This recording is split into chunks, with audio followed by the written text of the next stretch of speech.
The rain had been falling since sunset, tapping softly against the window like a warning no one could understand.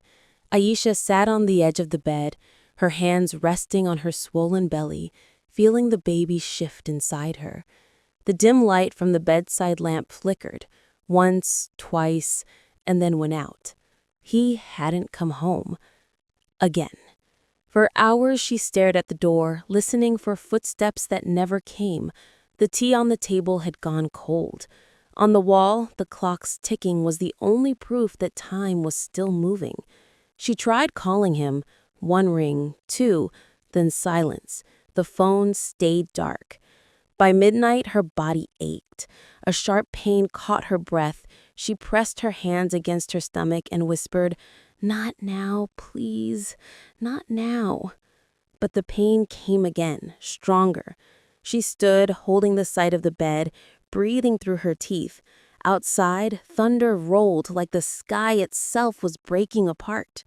The door finally opened, but it wasn't what she expected. He stood there, drenched from the rain, eyes red, a suitcase in his hand. "Where are you going?" Her voice trembled. He didn't look at her. "I can't do this anymore." The words were quiet, too quiet for a storm like that. She froze. "You can't do what?" He looked at the floor, then at her belly, and something cold flickered in his eyes. "I'm sorry, Ayesha. I can't live this life." She let out a shaky laugh, broken by disbelief. "You can't live this life? I gave you everything." He took a step back, rain dripping from his hair. "You'll be fine. You're strong." And then he left, just like that. The sound of the door closing echoed louder than the thunder. Ayesha stood there for a long time, staring at the empty doorway. Her breath hitched, a long, painful gasp, and then she fell to her knees. The phone slipped from her hand and crashed to the floor. She tried calling someone, anyone, but all she could hear was the storm outside. Minutes blurred into hours, pain spread through her like waves. She crawled towards the table, reaching for the scarf he'd left behind. She held it against her chest, trembling. "Please," she whispered, "not tonight, not like this." When the lightning flashed, she saw herself in the mirror, pale, eyes swollen, hair wet from tears and sweat. The next sound she heard was her own scream, long, sharp, helpless. The neighbors heard it too. By the time the ambulance arrived, the road had turned into rivers. The paramedics carried her out, weak, barely conscious, clutching the scarf in one hand. Inside the ambulance, she could hear the siren wailing through the storm. Between every flash of pain, she whispered a single name, his name, as if it could bring him back. It didn't. The hospital lights burned bright and cold. A nurse leaned over her, saying something she couldn't hear. Then darkness pulled her under. The first thing she felt was the smell. Sharp, sterile, mixed with something faintly sweet, like disinfectant and tears. Then came the light, bright, humming, almost too white. The fluorescent lamp above her head flickered softly, its rhythm almost matching the faint beeps beside her. Ayesha blinked. Her eyes were dry, her throat burning. A needle tugged at her wrist when she tried to move. Where am I?" A nurse leaned over, her smile calm and practiced. "You're safe now, dear. Try to rest." Safe. The word echoed in her mind like an empty corridor. The rain had stopped outside, but the storm hadn't. It was still there, somewhere deep within her chest. Then came a sound, faint, fragile, alive. A cry. It cut through the silence like light breaking into a locked room. Her heart leapt. "That sound, is it—" The nurse nodded gently. "Yes, your baby's doing fine. You have a beautiful little boy." For a moment, Ayesha forgot how to breathe. The air around her thickened with disbelief. She tried to sit up, failed, then whispered, I want to see him." The nurse left and returned with a bundle of white, small and trembling. The world stopped when Ayesha saw him. The blanket's corner brushed her arm, soft as breath, warm as mercy. He was tiny, almost weightless, with the face that looked as though he'd borrowed it from heaven. She held him close. The warmth seeped through her skin, dissolving every ache, every scar.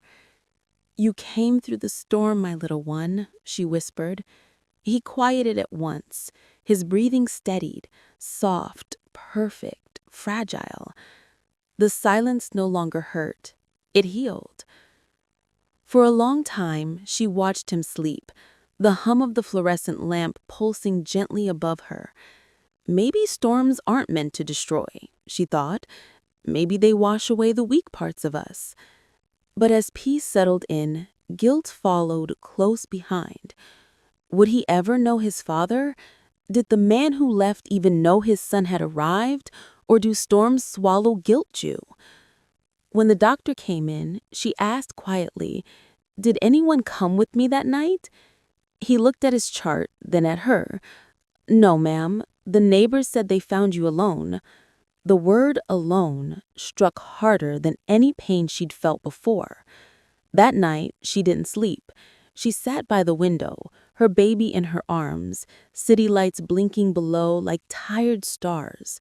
She hummed something, perhaps a lullaby, perhaps a prayer. "I'll keep you safe. Even if the world forgets us, I won't." His tiny fingers wrapped around hers, firm, certain. That touch, so small, so sure, lit something fierce inside of her. A nurse passing by paused at the door. "You should rest, miss. The hardest part is over." Aisha smiled faintly, her eyes still on her child. "No," she whispered, "it's just beginning."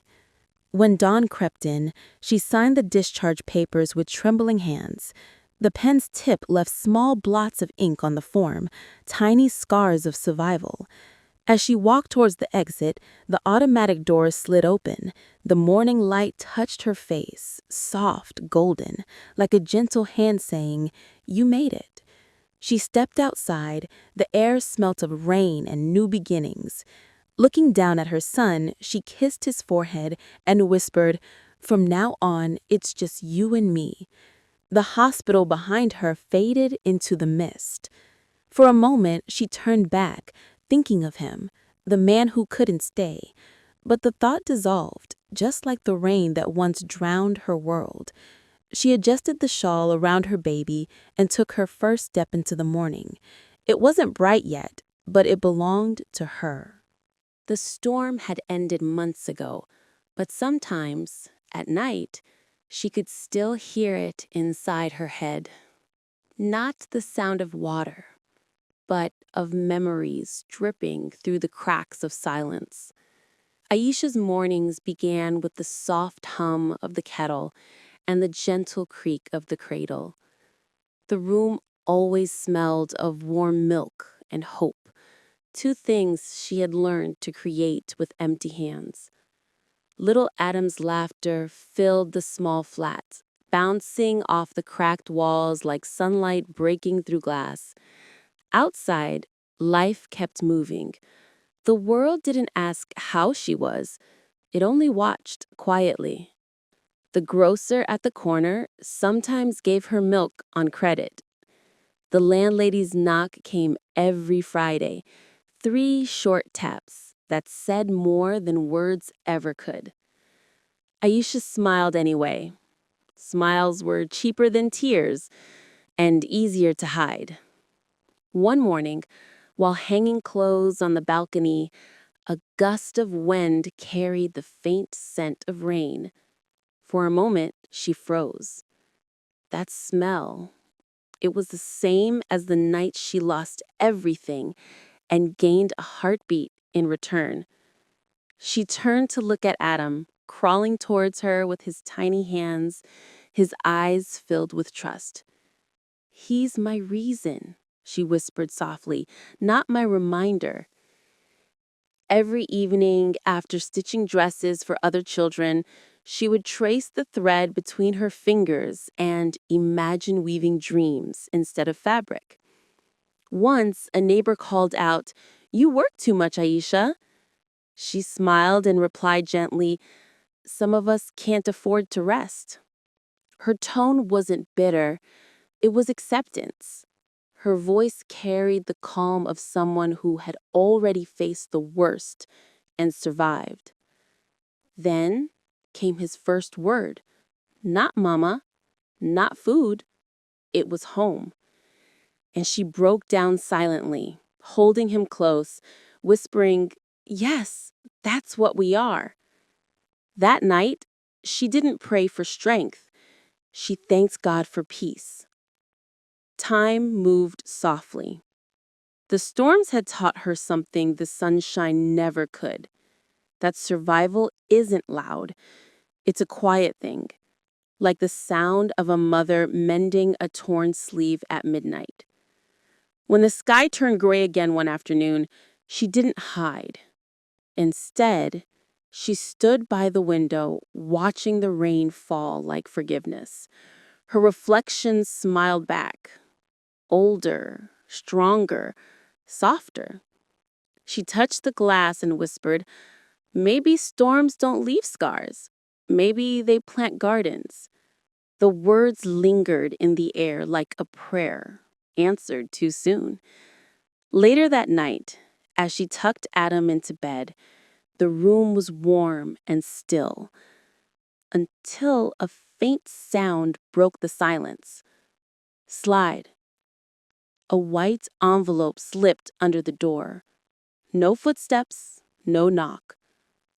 Her hands trembled as she picked it up. There was no name, no address. Just one line, written in the familiar, shaking hand. "I heard you named him Adam."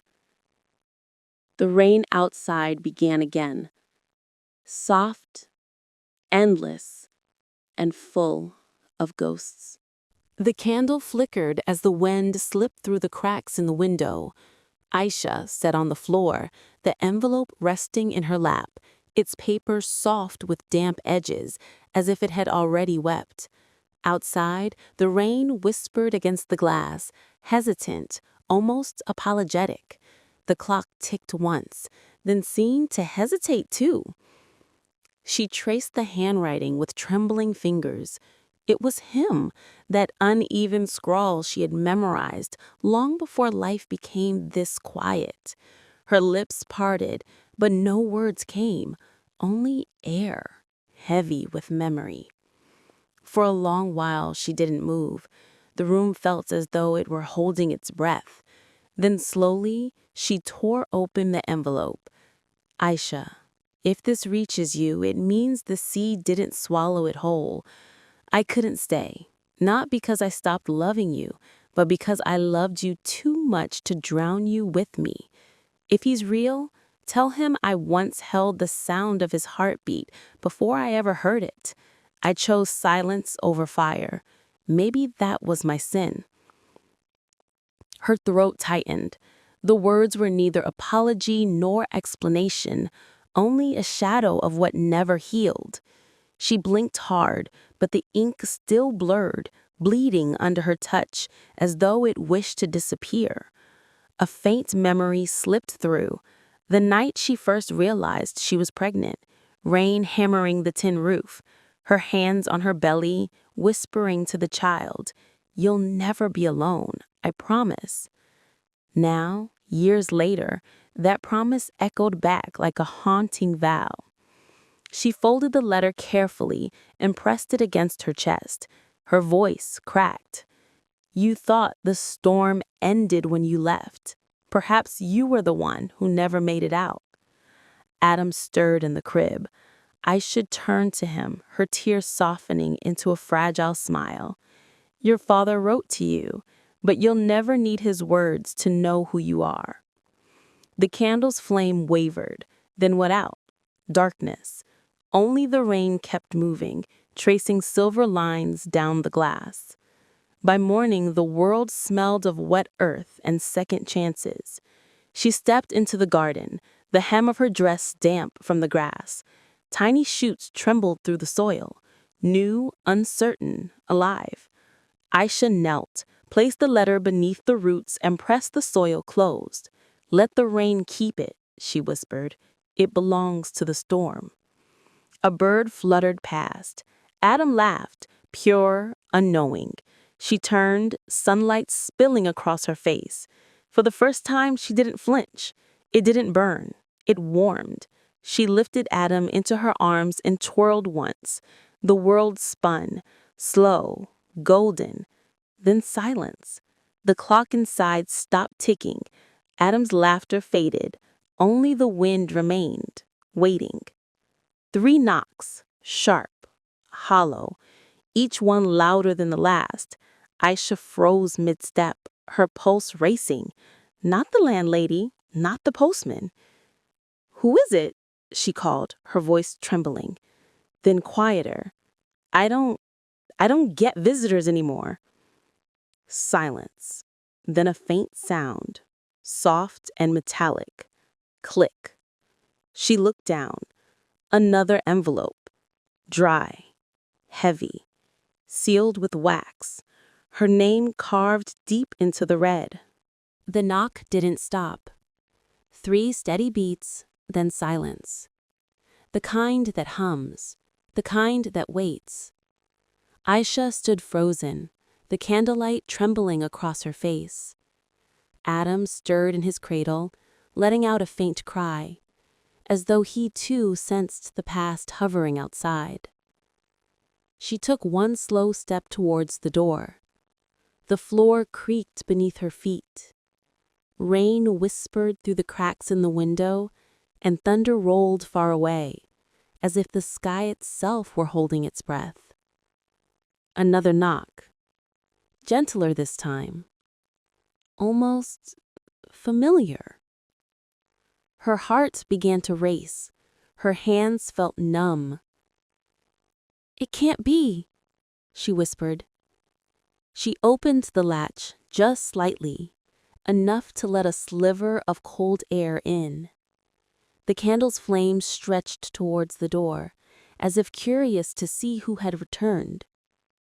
There stood a man, drenched in rain. His hair clung to his forehead, his breath uneven, his eyes hollow yet alive. Eyes she had buried long ago. "Rayhan!" The name escaped her lips before she could stop it.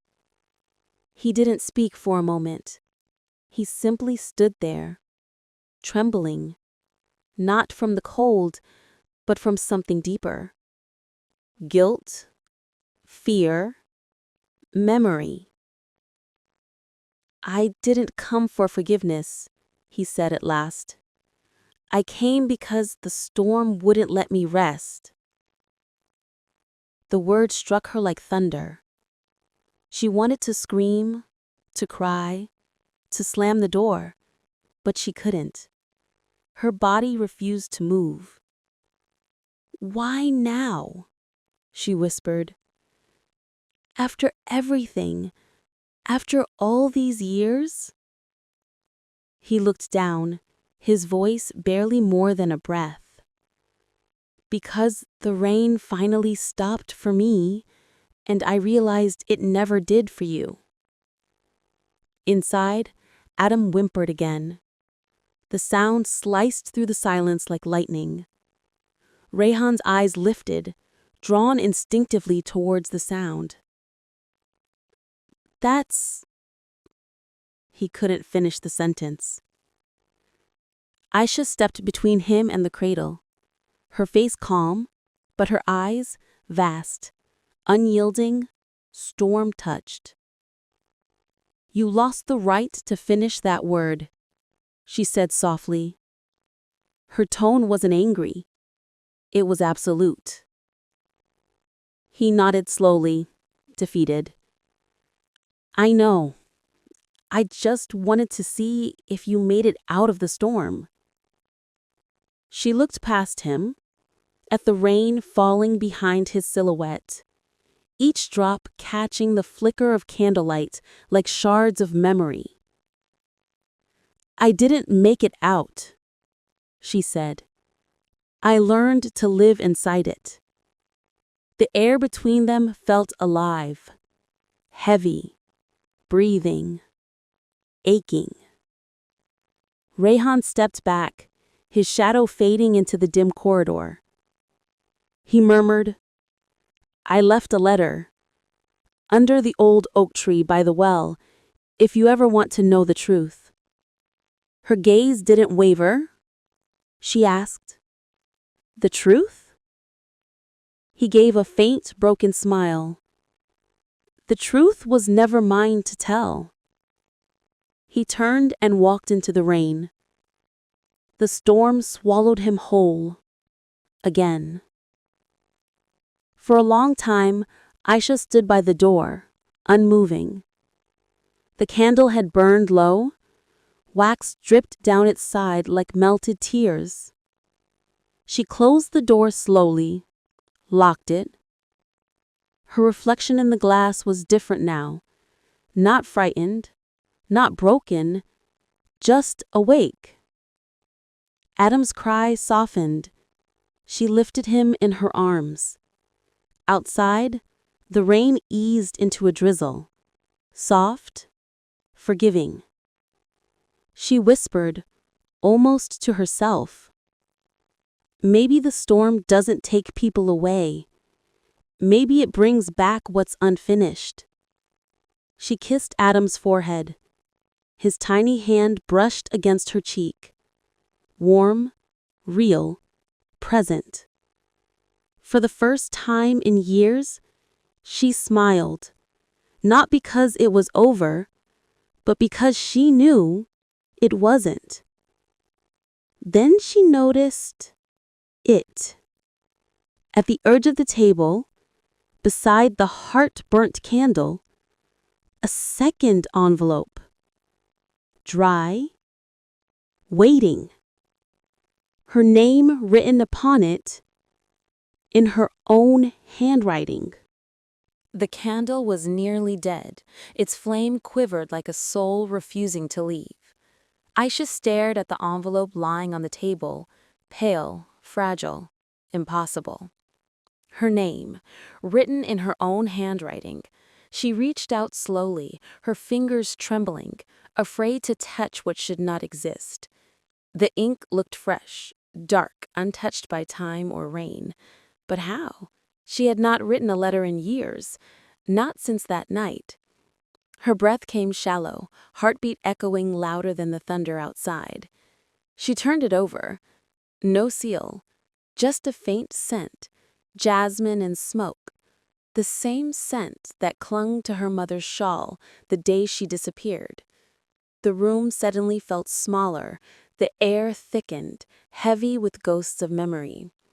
She sat down, candle flickering beside her, and opened the letter. Ayesha, you were never meant to stay in that house. The walls remember more than you do. Do not trust the rain. It does not fall. It listens.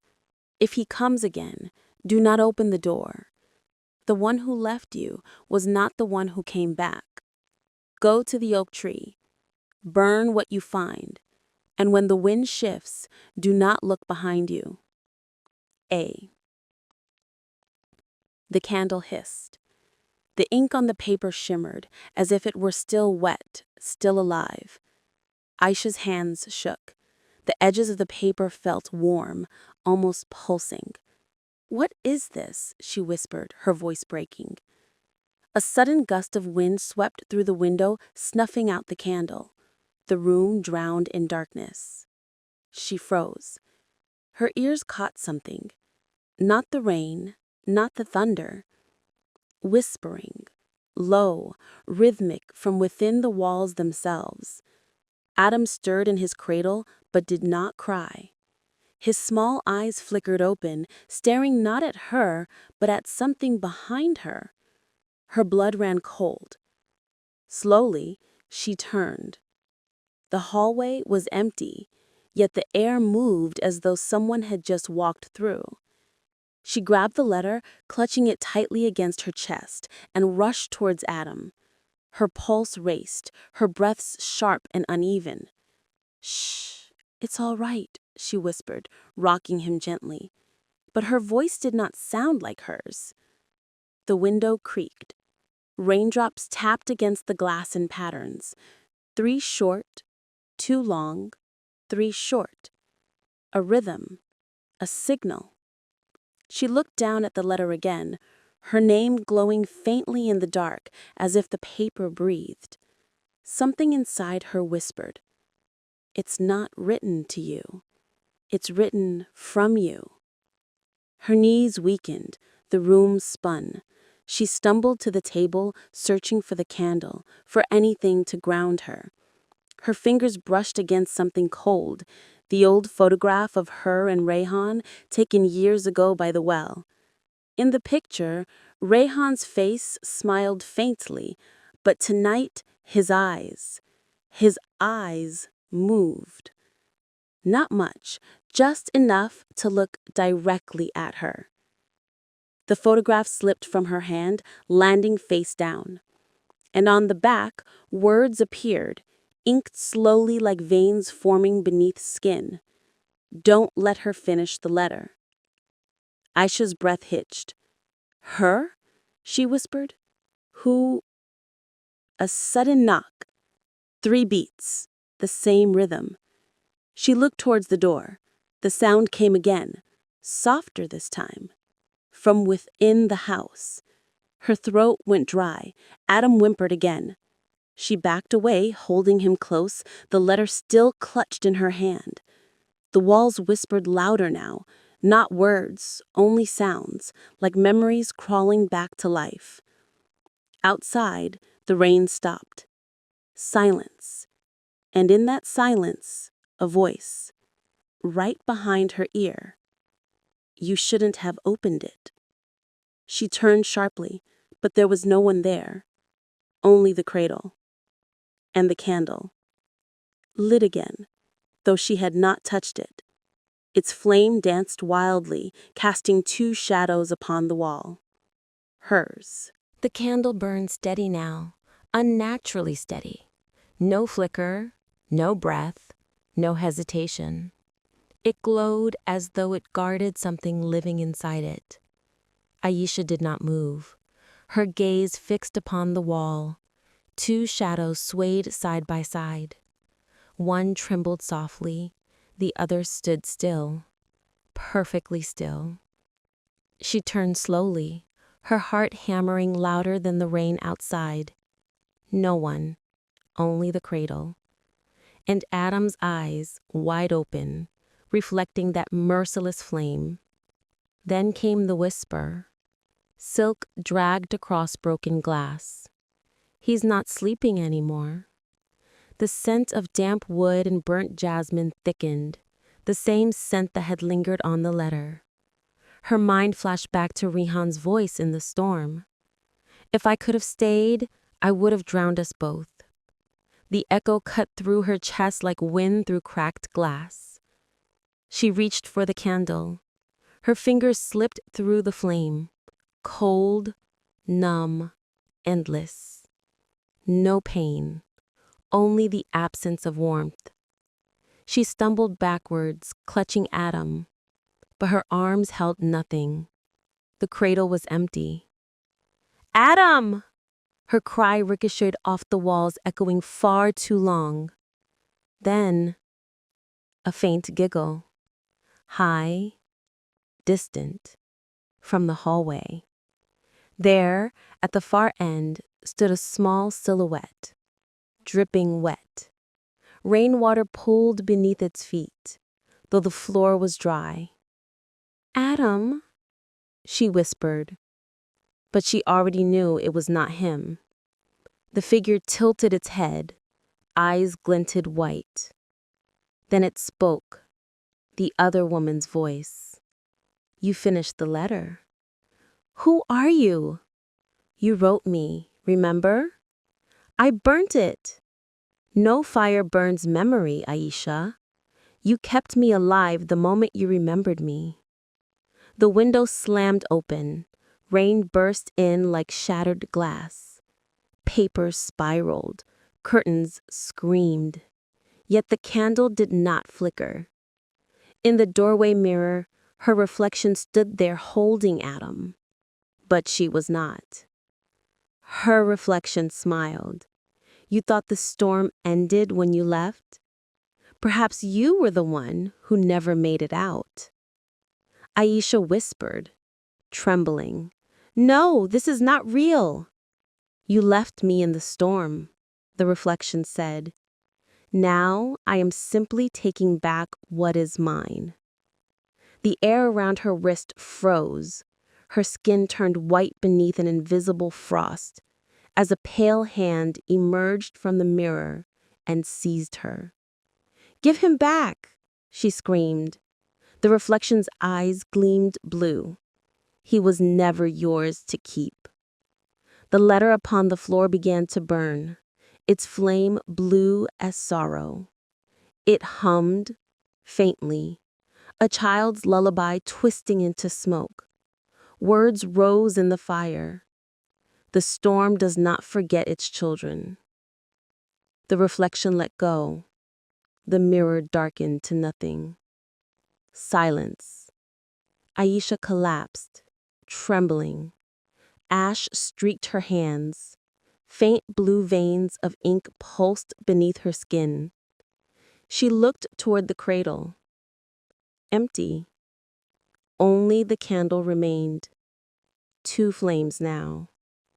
One gold, one blue. The blue swayed gently, whispering in her own voice, "I am what you buried beneath the rain." The air fell still. The gold flame blinked and died. The rain had returned that night, softer, slower, as if remembering its own echo. Every drop carried a whisper, a fragment of something unfinished. Ayesha sat beside the broken mirror once more. Its surface had dulled, fogged from within, condensation tracing faint shapes like forgotten words trying to find their way back. She lifted a trembling hand and drew a circle upon the glass. Her reflection blinked a heartbeat later, delayed, like a memory waking from sleep. The house smelt of damp wood and wilted lilies. Candlelight fluttered near the window, its blue flame shivering at every drop that touched the sill. And beneath it all, she could hear it again. That low hum, hidden beneath the rain, beneath the soil, beneath everything.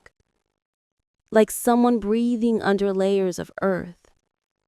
She clutched the small locket she had found earlier, the one engraved with a single letter, A. Inside lay a faded photograph, a boy's half-smile caught in eternal light. Her throat tightened. She could almost hear him laughing in the garden. Outside, the rain had gathered into shallow pools. Each one mirrored the sky, gray and endless. And within one of them, a faint reflection stirred. Not hers, but someone else's. Small feet stepping through the mud. A boy, eyes bright, face pale, watching her from the other side of the water. Adam? The name slipped from her lips before she could stop it. The boy tilted his head, curious, innocent, then smiled. That same gentle, knowing smile. Her heartbeat faltered. She knelt closer, fingers trembling as she touched the edge of the puddle. The surface rippled, and his voice came through, faint but clear. "You didn't forget me. You just buried me." Tears blurred her vision. "No," she whispered, shaking her head. "I tried to save you." The puddle trembled. The rain fell harder, drowning his face in ripples. Then she heard it again, the heartbeat, soft, slow beneath the soil, a steady thud like something trying to return. Ayesha turned towards the garden. The ground glistened in the rain, dark earth breathing, moving, alive. Each beat grew louder, pulsing with her own. Candlelight fluttered near the window, its blue flame shivering at every drop that touched the sill. And beneath it all, she could hear it again, that low hum, hidden beneath the rain, beneath the soil, beneath everything, like someone breathing under layers of earth. She clutched the small locket she had found earlier, the one engraved with a single letter, A. Inside lay a faded photograph, a boy's half smile caught in eternal light. Her throat tightened. She could almost hear him laughing in the garden. Outside, the rain had gathered into shallow pools. Each one mirrored the sky, gray and endless. And within one of them, a faint reflection stirred. Not hers, but someone else's. Small feet stepping through the mud. A boy, eyes bright, face pale, watching her from the other side of the water. Adam? The name slipped from her lips before she could stop it. The boy tilted his head, curious, innocent, then smiled, that same gentle, knowing smile. Her heartbeat faltered. She knelt closer, fingers trembling as she touched the edge of the puddle. The surface rippled, and his voice came through, faint but clear. You didn't forget me. You just buried me. Tears blurred her vision. No, she whispered, shaking her head. I tried to save you. The puddle trembled. The rain fell harder, drowning his face in ripples. Then she heard it again, the heartbeat, soft, slow, beneath the soil. A steady thud like something trying to return. Ayesha turned towards the garden. The ground glistened in the rain, dark earth breathing, moving, alive.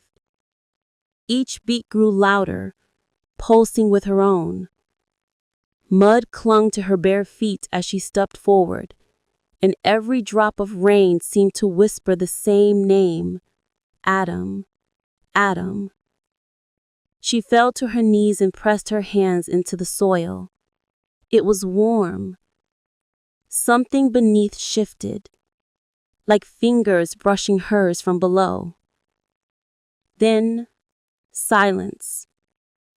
For a moment, the world forgot to breathe. And then, from beneath the ground, a faint whisper rose. You can't burn what the rain remembers. The soil pulsed again, glowing softly as a blue shimmer spread through it, light threading like veins through the earth. The rain hissed as it met the glow, as if trying to wash away the truth, but the light refused to fade. Ayesha stared, trembling, her tears lost among the rain. The reflection in the puddle lifted its gaze, and this time the face that looked back was not the boy's. It was hers, younger, smiling, alive. And she understood. The haunting had never come from the rain. It had always come through her. She was both the memory and the ghost, the keeper and the kept. Lightning split the sky. The mirror cracked entirely. In that brief flash, she saw the garden bloom. Flowers unfolding where the earth had pulsed, their petals glistening with the raindrops that shimmered like tiny eyes. She rose slowly, clutching the locket to her chest.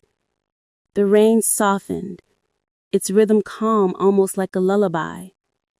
She whispered his name one last time, and the garden whispered back, 1,000 droplets falling like a sigh of peace.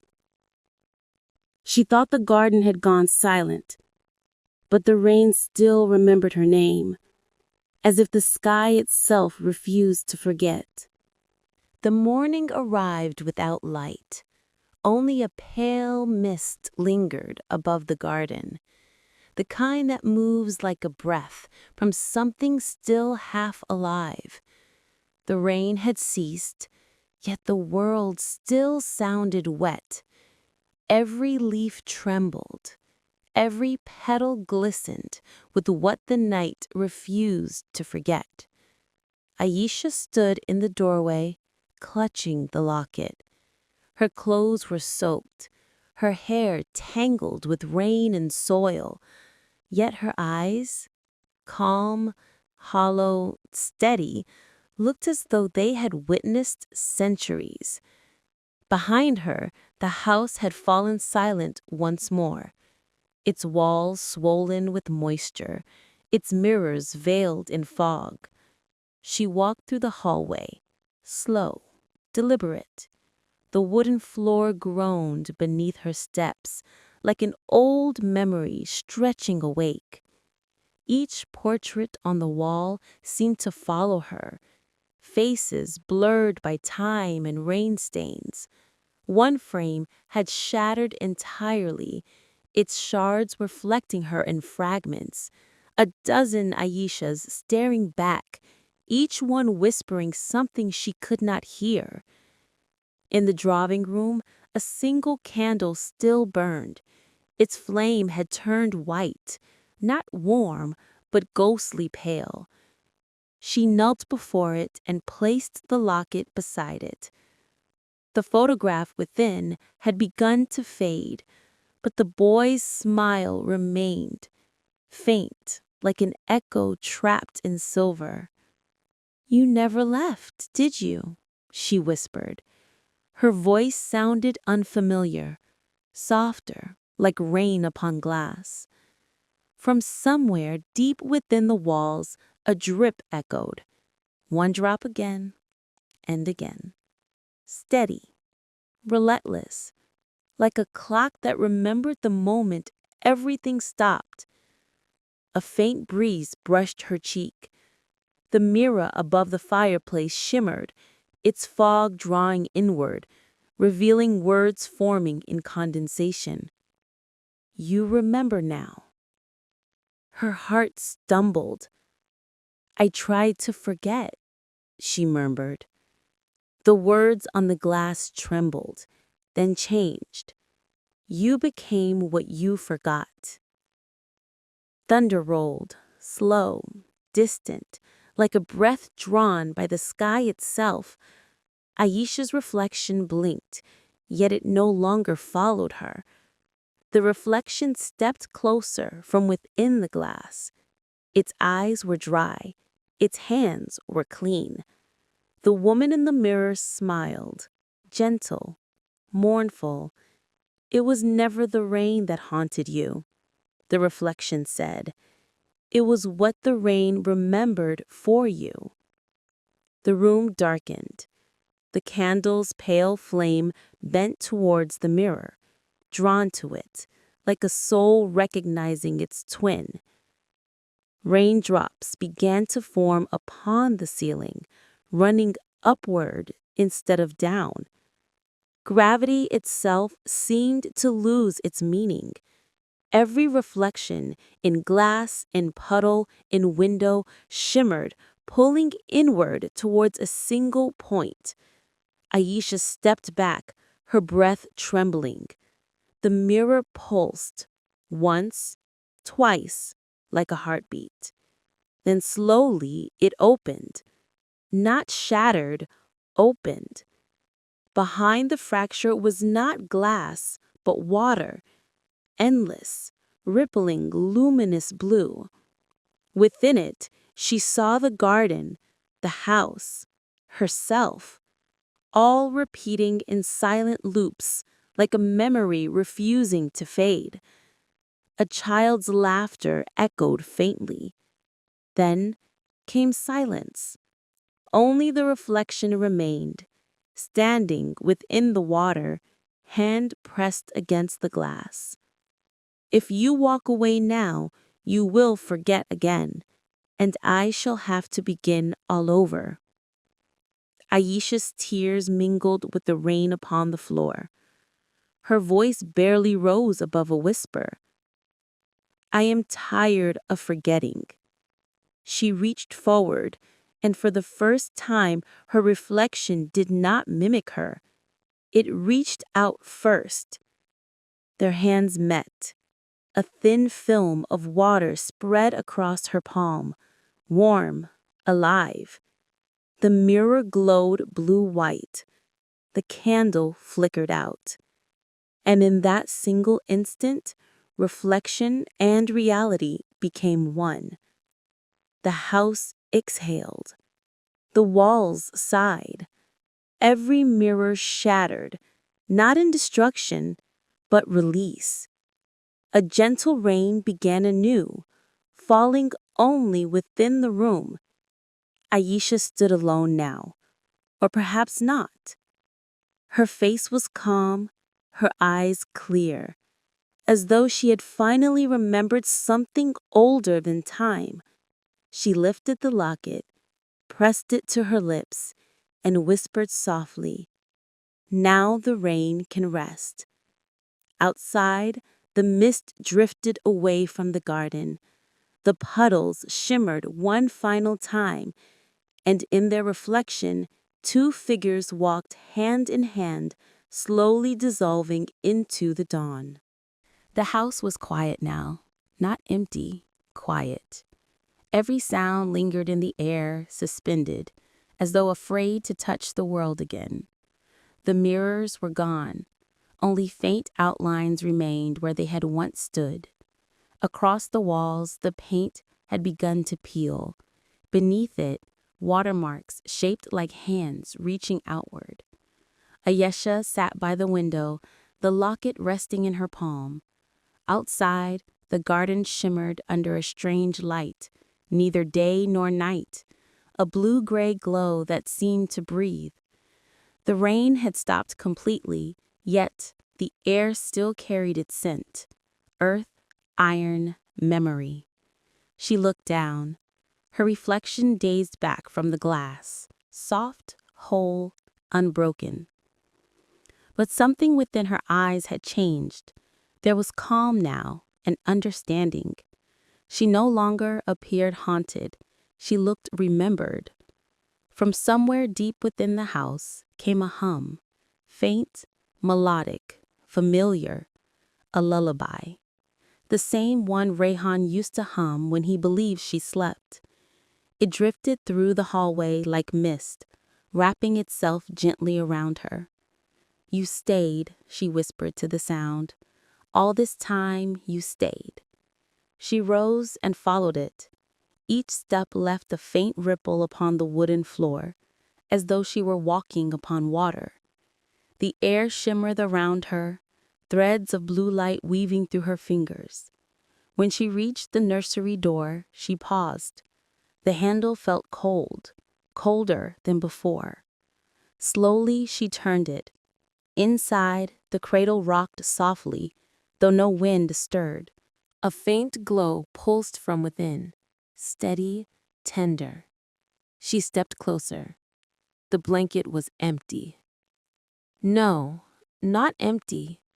Folded within it was light itself. Tiny, living, breathing light, shaped like a child's outline. Ayesha knelt beside it, tears trembling in her eyes. She reached out, and this time the light did not vanish. It reached back. Warmth spread through her hand, her arm, her chest. It was not grief. It was not pain. It was recognition. She realized then, the rain had not taken them away. It had kept them. It had preserved every heartbeat, every whispered name, every moment of love. You were never lost, she said softly. You were waiting for me to remember. The child's light flickered once, then stilled. It sank gently into her palm, disappearing beneath her skin. For a single breath, the world stood motionless. Then she exhaled, and the house exhaled with her. The walls brightened. The fog outside began to lift. Every raindrop clinging to the leaves turned into tiny shards of light, rising instead of falling, drifting upwards like reverse tears. Outside, the garden bloomed anew. Flowers long dead unfurled, their petals made of water and moonlight. The air trembled with whispers, countless voices, soft, familiar, grateful. She stepped into the garden barefoot. The earth beneath her feet pulsed, gentle, alive. For the first time, she felt no weight, no chill. The house behind her shimmered, its edges fading into the horizon like a memory finally permitted to rest. Goodbye, Rehan. Goodbye, me. She closed her eyes, and when she opened them again, she stood beneath a sky that remembered nothing. No rain, no sorrow, only light. For miles, the world lay washed clean. Yet, in one quiet corner of that forgotten garden, the candle she had left still burned. Not blue now, not white, but gold. Its flame flickered, alive, whispering softly into the silence. Some memories never need rain to remember.